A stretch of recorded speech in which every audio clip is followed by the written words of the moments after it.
Ang isang estudyanteng may puting buhok na high school student na ang pangalan ay Suijin, ang pumasok sa loob ng isang online na laro na tinatawag na Gravebuster.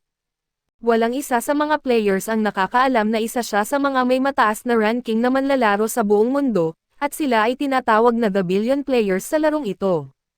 Lumapit siya sa dalawang ibang manlalaro at ipinakilala ang sarili sa kanila ng magalang, kaso hindi siya pinansin ng lalaking may kulay lila ang buhok na si Titan.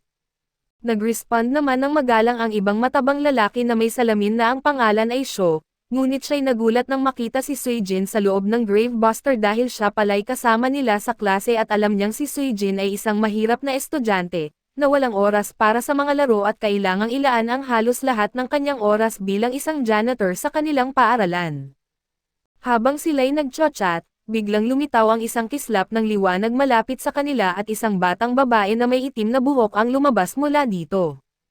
Ipinakilala niya ang kanyang sarili bilang si Rin at sinabi sa lahat na siya ang kanilang tagapagturo at siya ang magiging responsable sa kurso para sa mga nagsisimula sa laro. Ituturo niya sa kanila ang mga pangunahing aspeto ng pakikipaglaban.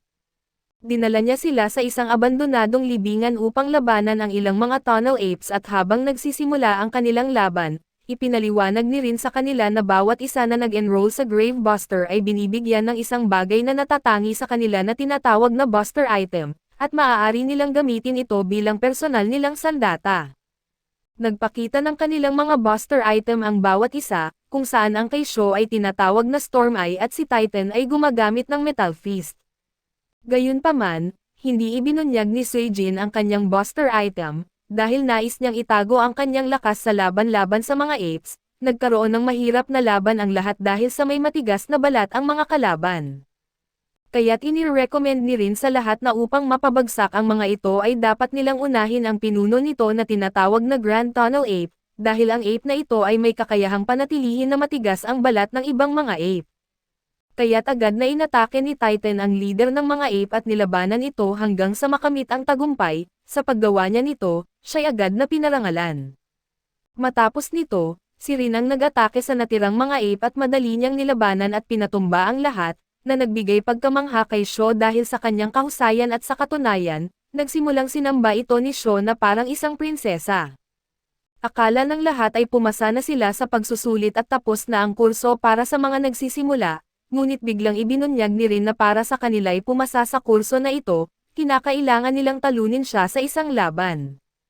Agad siyang nagsimulang makipaglaban sa kanila at pinakita ni Titan ang kanyang kakayahang magtawag ng alagang hayop upang protektahan ang sarili. Ito ay nagpagulat kay Sho dahil alam niyang kailangan mong magbayad ng malaking halaga ng tunay na pera sa laro, upang magkaroon ng alagang hayop.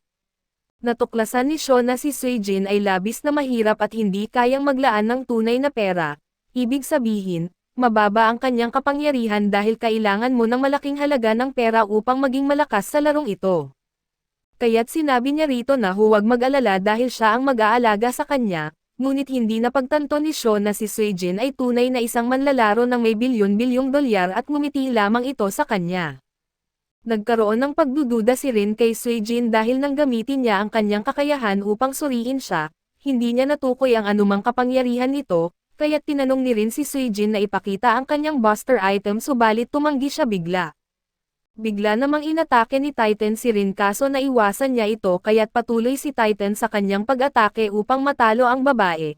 Nakita ito ni Sho at napagtanto niya na ang mga galaw ni Titan ay tila katulad ng mga galaw ng taong may 3 titulo sa mga pinakamalalaking virtual na laban ng laro sa buong mundo, at siyang tinatawag na Crusher Titan. Ang taong iyon ay si Titan ang pinakamalakas na manlalaro sa buong mundo, ngunit sa ilang dahilan, hindi siya sumali sa anumang mga torneo ngayong taon at ang lahat ng online na impormasyon tungkol sa kanya ay binura. Noong mga nakaraang panahon, pilit na ipinadala si Titan ng kanyang ama upang maglaro sa Gravebuster upang siya'y maging numero 1 rin sa larong ito, kaso hindi nito gusto iyon at labis siyang nagalit sa kanyang ama dahil ang lahat ng kanyang nais ay ang kanyang kalayaan, subalit kailangan niyang sundin ang kanyang ama. Sa gitna ng laban, hinihiling ni Titan sa kanila na mag-focus sa laban at tulungan siyang talunin si Rin at doon ay pumayag sila, kaya't ginamit ni Sho ang espesyal na kakayahan ng kanyang Storm Eye upang maging isang hangin at maglaho. Nang siya ay patungo kay Rin nang hindi siya namamalayan kaso nakita ito ni Rin at agad siyang pinatumba ng isang atake, gumamit din ng isa sa kanyang kakayahan si Suijin, at ito ay ang abilidad na magkopya ng anumang kakayahan mula sa isang kalaban na matapos ng matalo. Nagpapatuloy si Titan sa kanyang mga pag-atake laban kay Rin at determinadong hindi siya palampasin dahil sa kanyang masamang pag-uugali at kay abangan, sa pagkakaabala ni Rin sa laban kay Titan. Ginamit ni Suijin ang abilidad na nakopya niya mula kay Sho upang makalakad na hindi napapansin. Nahanap niya ang tunay na katawan ni Rin dahil natuklasan ni Suijin na sa buong panahon, ay kanilang kinakalaban ang isang shadow clone nito at siya ay nagko-control nito mula sa isang ligtas na lugar, mas maliit at mas bata ang tunay na katawan ni Rin kumpara sa kanyang shadow clone. Habang natagpuan ni Suijin ang tunay na katauhan ni Rin, inanunsyo ng sistema na pumasa na sila sa pagsusulit para sa mga nagsisimula at ibinigay sa kanila ang mga ally card. Ang mga ally card ay nagbibigay sa kanila ng abilidad na makabuo ng mga grupo kasama ang ibang mga manlalaro. Lalo pang nagdududa si Rin kay Suijin kaya't siya'y kinuwestiyon kung totoong first-timer lamang siya, sumagot siya na sasabihin niya ito sa kanya sa susunod na pagkakataon. Ngunit nagkamabutihan din ang kuryosidad ni Titan dahil siya ay isang kampyon na tanyag sa buong mundo subalit hindi niya matukoy ang tunay na pagkatao ni Rin, kaya't tinangka niyang labanan siya. Winasak niya ang lahat sa paligid gamit ang kanyang sandata at habang sila'y nagtatago, ipinakilala ni Rin ang kanyang sarili bilang si Foreign at tinanong si Suijin kung bakit niya siya niligtas. Binanggit ni Suijin na nais niyang siya'y sumali sa kanyang grupo at subalit siya'y nag-alinlangan sapagkat hindi niya ito pinaniniwalaan, kaya't gumawa ng isang pusta si Suijin sa kanya na kung matatalo niya si Titan, siya ay sasama sa kanyang grupo. Pumayag siya at tinawag si Suijin, ngunit bigla namang pumasok si Titan sa kanilang kinaroroonan at nagsimulang makipaglaban sila at habang sila'y naglalaban, ginamit ni Suijin ang kakayahang nakopya niya mula kay Sho at siya'y lubos na nangingibabaw.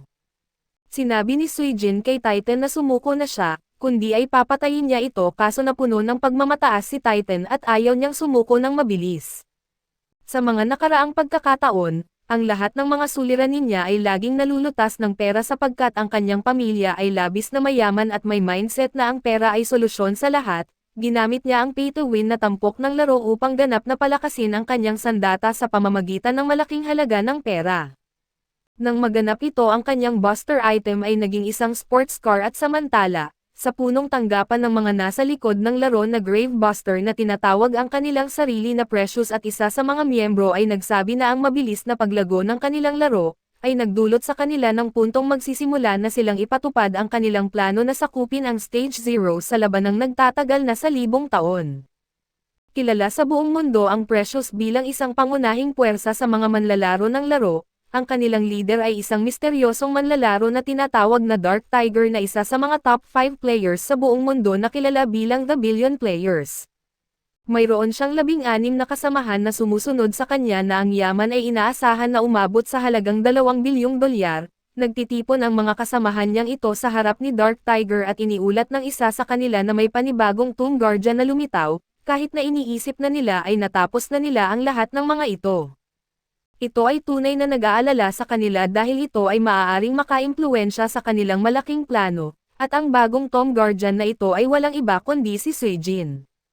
Sa labanang nagaganap, umatake si Titan kay Suijin at Rin gamit ang buong lakas, ngunit napagtanto niyang mabilis lang na i-block ni Suijin ang kanyang espesyal na atake. Hindi siya makapaniwala na ang isang katulad ni Suijin na galing sa hirap ay kayang harapin siya ng ganun lang, dahil siya'y naglaan ng 100 milyon para sa kanyang pagpapalakas. Labis na namangha si Feren dito at nagtataka kung magkano ang pera ni Suijin sa kanyang account sa laro, dahil siya'y madaling napagtanto na kayang labanan ni Suijin si Titan na naglaan rin ng 100 milyon para sa kanyang pagpapalakas.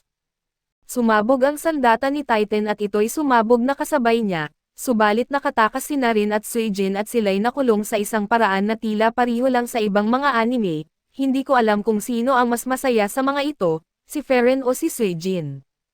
Tinanong ni Suijin si Foreign tungkol sa kanyang kakayahan at sinabi niya na lubos niyang nais ang isang may ganoong kakayahan na maging bahagi ng kanyang grupo, dahil ang kanyang abilidad na suriin ang mga buster item ay labis na kapakipakinabang.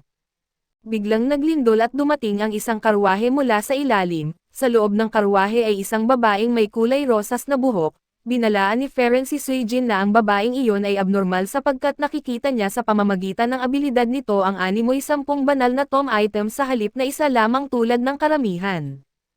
Ipinakilala ni Feren kay Suijin na ang babae ay kilala bilang The Collector, isa sa mga billionaire player na may ganoong kakayahan. Biglang pinaputukan ng babae si Feren at agad na nawalan ito ng malay. Agad niyang pinaputukan din si Suijin ng isa pang bala na nag-implant ng mahiwagang nilalang sa kanyang katawan. Ipinaliwanag ng babae na ang nilalang ay isang sausage dragon at magiging susi ito sa pagtulong sa kanya upang mailigtas si Reiko Ray. Nagulat si Suijin nang banggitin ng babae ang pangalan ni Ray, kaya't tinanong niya kung alam ba niya kung nasaan si Ray. Sinabi ng babae na si Ray ay hawak na bihag ng leader ng totem na si Temujin. Si Temujin at ang kanyang grupo na ang tawag ay Totem ay isang makapangyarihang organisasyon katulad ng Precious.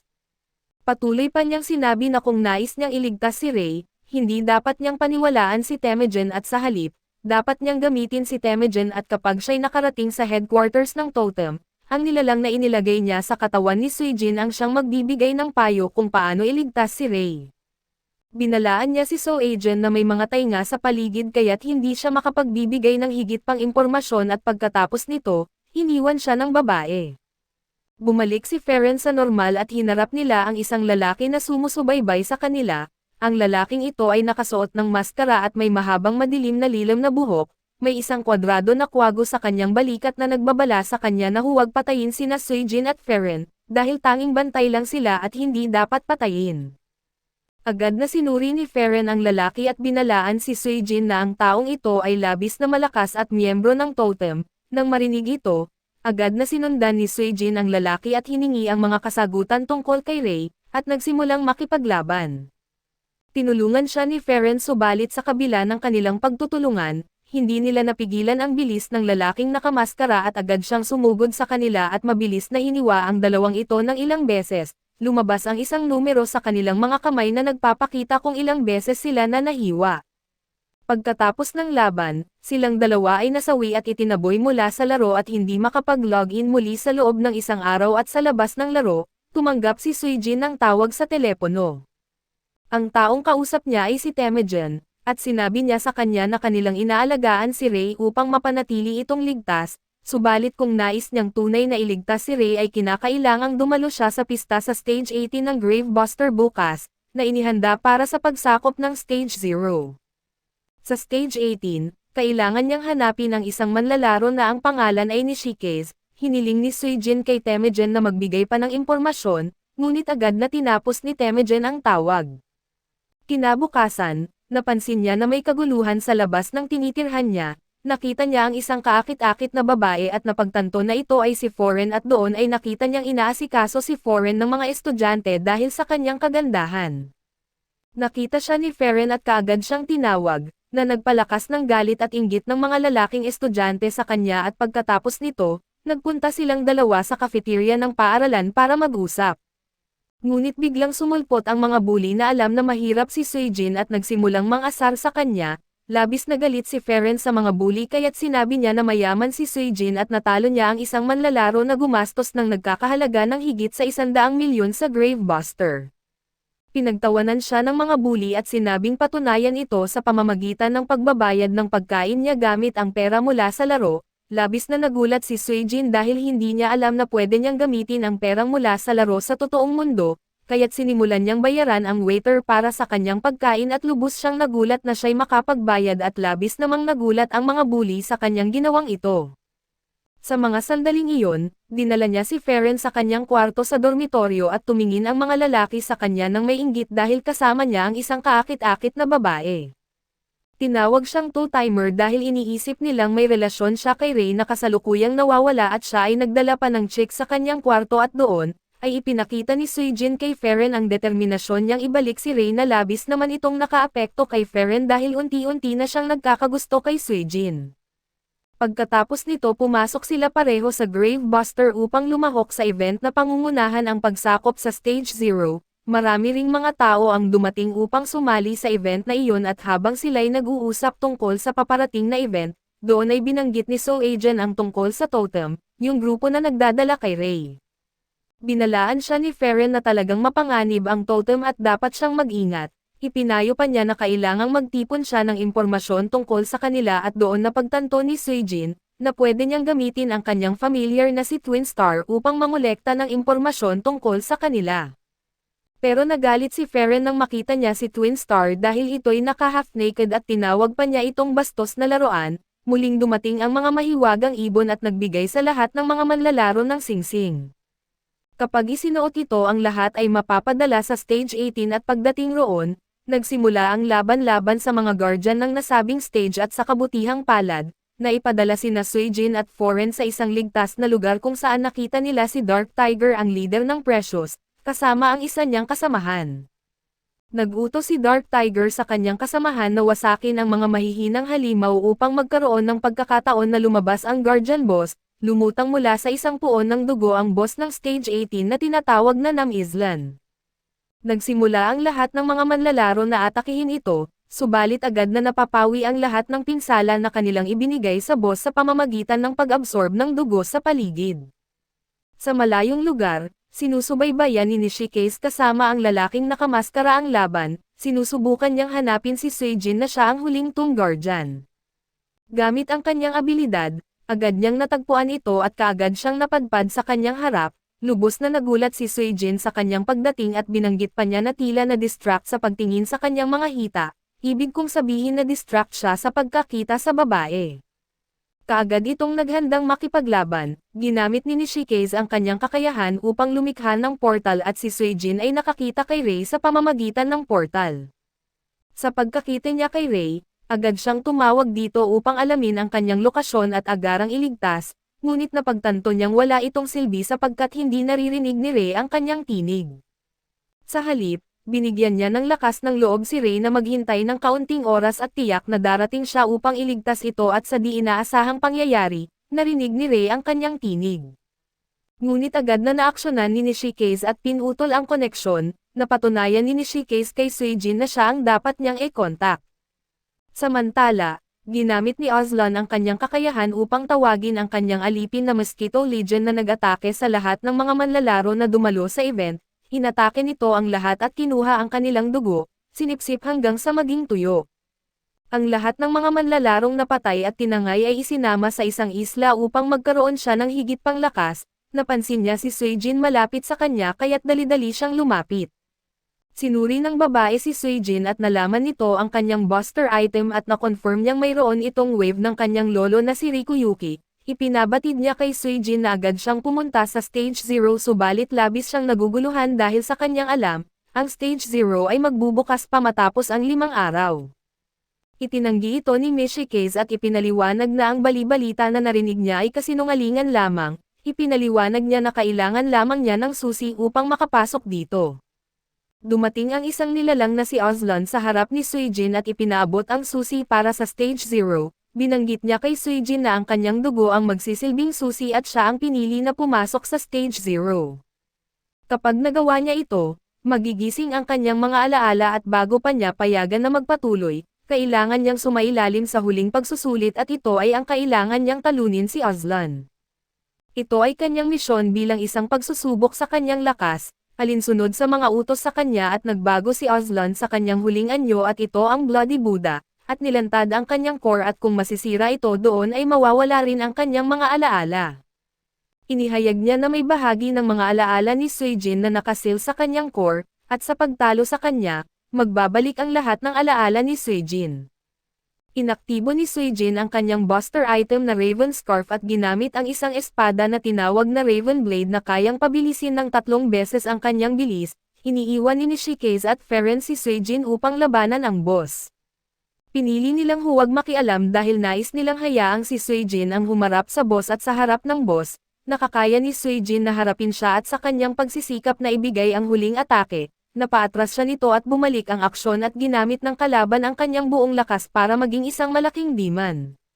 Ngunit agad na napigilan ang atake ng boss at sa tulong ng kanyang mga kakayahan, kinaya niyang kontrolin ang laban subalit sa kabila ng kanyang pagsisikap, hindi pa rin siya kumbinsido na magtatagumpay siya. Habang lumalaban si Suijin kay Aslan, napansin niya ang isang magic symbol sa ulo nito doon ay nalito siya at tinanong ito, kaya't ipinaliwanag ni Aslan na ito ay ang simbolo ng kanyang abilidad. Ang mga taong pinipili niya ay makakatanggap ng simbolong ito na tinatawag na Snow Lotus at ito ay tatagal ng 80 segundo, at kapag natapos ang oras, makokontrol na ni Aslan ang dugo ng taong may simbolo at mapapatay ito. Kaya't kailangan niyang talunin si Aslan sa loob ng oras na iyon, biglang nasira ang espada ni Suijin at nagmula ang isang blue mist mula rito. Nalaman ni Suijin ang tunay na kakayahan ng kanyang sandata at nagpapahina ito ng kalaban. Nainsulto si Aslan at pilit siyang binabantayan gamit ang kanyang pinakamalakas na kakayahan at sa kabilang banda, si Aslan ay hindi rin nagpapakabog at lumalaban ng todo laban kay Suijin. Sa paglipas ng digmaan, unti-unting natalo si Suijin at sa sandaling ito ng pagkabigo, pumutok ang katawan ni Aslan at nagdisintegrate ito at hindi siya nagkaroon ng kakayahan na maibalik muli. Sobrang nagulat si Aslan sa nangyari, kaya't ipinaliwanag ni Suijin na ang sandata niya ay naglalabas ng mataas na concentration ng oxygen, sa pagka-absorb ni Aslan ng dugo, nagdulot ito ng sobrang dami ng iron sa katawan niya. Ito ay nagdulot ng rest sa kanyang katawan at dahil pinilit niya na gamitin ang kanyang mga pinakamalakas na atake, unti-unti siyang napasabak sa laban at naging sanhi ng kanyang pagsabog. Siya ay pilit nagpakilos ng kemikal na reaksyon sa loob ng katawan ni Aslan. Ito'y nagdulot ng hindi magandang kondisyon para sa katawan ni Aslan at ito'y biglang nag-iba mula sa loob, naging likido at hindi na nagkaroon ng kakayahang mag-regenerate. Namangha si Aslan sa kanya at inamin ang kanyang pagkatalo, ipinabatid niya kay Suijin na pumunta na sa Stage 0 upang malaman kung paano gamitin ang kanyang core at mabawi ang kanyang nakasil na alaala. Nagkaroon ng interes si Suijin sa isang bagay kaya't tinanong niya si Aslan kung bakit walang mga mataas na ranking na mga player ang sumusugod sa kanya. Ipinaliwanag ni Aslan na ang mga mataas na ranking na manlalaro ay naglalaban-laban sa ibang lugar upang magkaroon sila ng pagkakataon na harapin siya ng mag-isa. Ipinakita ni Aslan na kung masyadong maraming mataas na ranking na manlalaro, alam nila na ito ay magiging sagabal sa kanilang pag-atake at ipinahayag ni Aslan kay Suijin na maswerte itong nanalo sa kanila, at dapat itong magmadali sa pagtungo sa Stage 0 dahil posibleng agawin ang kanyang core at susi. Habang sila'y nag-uusap, nag-appear ang isang grupo ng mga manlalaro na may takip sa mukha, tinatawag nila ang kanilang sarili bilang Silverback Thugs at nagpapakitang parang mga pangkaraniwang tulisan sila at hinihingi ang core kay Suijin. Kahit si Nishikage ay inaalok nila na sumali sa kanilang grupo dahil sa kanyang kaakit-akit na anyo, nagyabang pa sila tungkol sa kanilang mga ari-arian at ipinakita ang kanilang yaman. Para sumabay, nagpakita rin si Suijin ng kanyang asset graph na sumasalunga sa langit na hindi na maabot ng mata, natakot ng labis ang Silverback Thugs nang makita ang kayamanan ni Suijin. Inihatid ni Nishikage si Suijin at ang lahat patungo sa Stage 0. Si Suijin lamang ang pwedeng pumasok sa Stage 0 dahil sa kanyang susi at pumunta siya roon, kasama si Aslan at sapagkat hindi na ito isang manlalaro subalit may isang guardian sa loob nito. Ipinaliwanag ni Aslan kay Suijin na kinakailangan niyang kainin ang kanyang sariling core, bigla niyang kinain ito at biglang bumalik ang lahat ng kanyang mga alaala mula sa kanyang kabataan. Sa mga alaalang iyon, nakita ni Suijin na siya pala ay apo ni Rikuyuki at noong mga panahon na iyon, nilalakad siya ng kanyang lolo papunta sa isang sikretong lugar at nakita niya ang parehong puno na nakita niya kanina.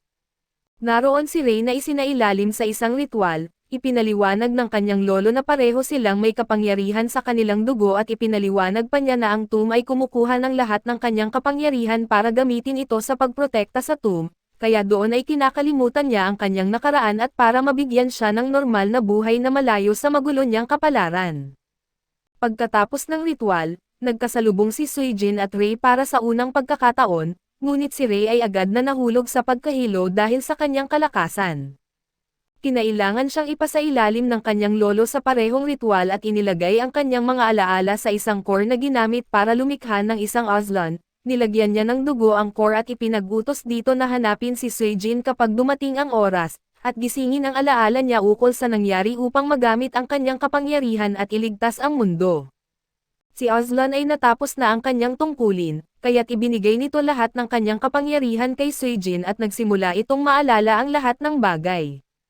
Samantala, nakipag-ugnayan ang leader ng Silverback Thugs sa mga taong nagawang makaharap kay Suijin, Inabisuhan nila ito na si Suijin ay nakatalo sa Guardian Boss at siya ay isang billion player, at ito ang dahilan kung bakit hindi nila napagtagumpayan ang pagkuha ng core ni Aslan mula sa kanya. Nang marinig ito ng leader ng Silverback Thugs, itinanong niya ang kasalukuyang lokasyon ni Suijin mula sa isa sa kanyang tauhan, dali-dali niyang ipinadala ang kanyang malakas na atake mula sa malayong lugar patungo sa kinaroroonan ng grupo ni Suijin.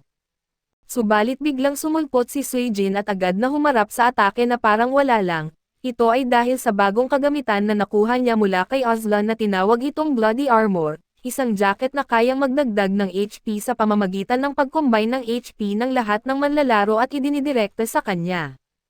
Pinakiusapan ni Nishikage si Suij subalit inaanyayahan sila ni Nishikage na lumapit na sa kanyang boss, subalit nais ni Suijin na makita muna si Ray upang ma-confirm kung ligtas ba ito. Pumayag si Nishikage at ginamit ang kanyang kakayahan upang maipagtagpo sila ni Ray.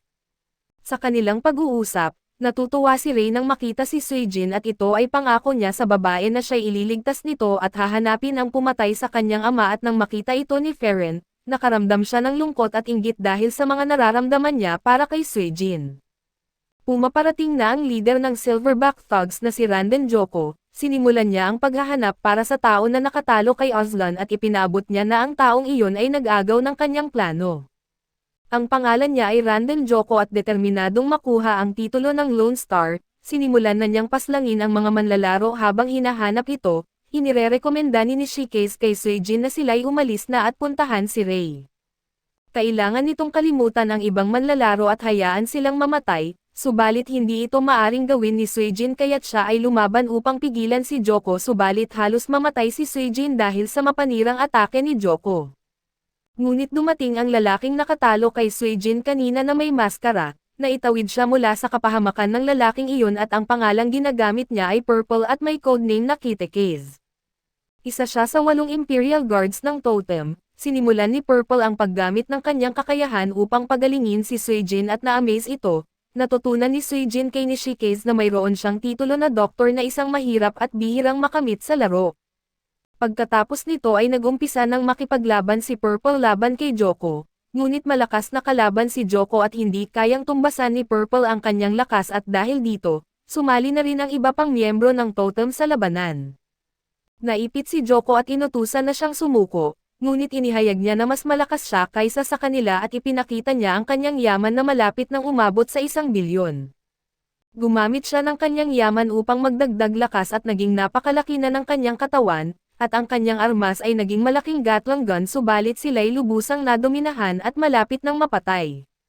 Isa sa mga miyembro ng Totem ang gumamit ng kakayahan upang magtanim ng malaking puno at maprotektahan sila sa mga bala. Ngunit ipinabatid niya kay Suijin na kailangan niya ng plano dahil hindi siya magtatagal. Nagpa siya si Suijin na itanong muna sa kanila ang isang tanong sapagkat labis siyang naguguluhan, kung bakit hindi pa si Joko naging bilyonaryo kahit na nakatalo na siya sa maraming manlalaro at kinuha ang kanilang mga yaman.